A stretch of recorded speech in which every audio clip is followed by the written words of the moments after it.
Donc, Jérémy, déjà, les réactions sont nombreuses, dont la présidente du Conseil du Trésor.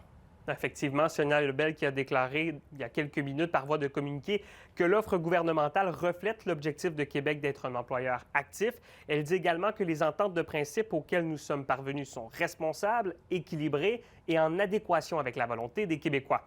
Du côté maintenant des instances syndicales avec qui on a discuté plus tôt aujourd'hui, ils disent que l'entente est intéressante, mais tout de même, quelques aspects font déjà débat. Écoutez, si on jugeait que c'était sans condition une bonne entente, on la recommanderait. Mais là, on sait qu'il y a des bémols, on sait que les attentes sont hautes, donc c'est à chacun de l'apprécier. Et c'est vraiment comme ça qu'on l'a reçu.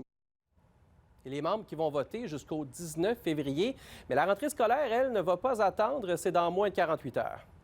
Effectivement, c'est mardi. C'est aussi à ce moment que le ministre de l'Éducation, Bernard Drinville, va présenter son plan de rattrapage, un plan qui est très attendu, et plusieurs craignent qu'il ne soit pas adéquat avec les besoins des élèves. C'est le cas notamment de la Fédération du personnel de soutien scolaire, qui dit même ne pas avoir été consultée dans le processus.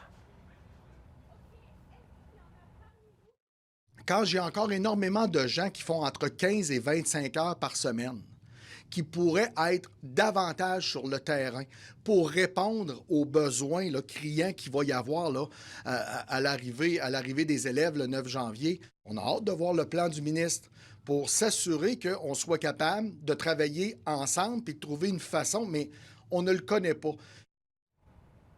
Donc, on le répète, le plan sera dévoilé mardi lors de la rentrée. Du côté des 420 000 membres, ils auront l'occasion de voter sur l'entente de principe jusqu'au 19 février. Merci, Jérémy.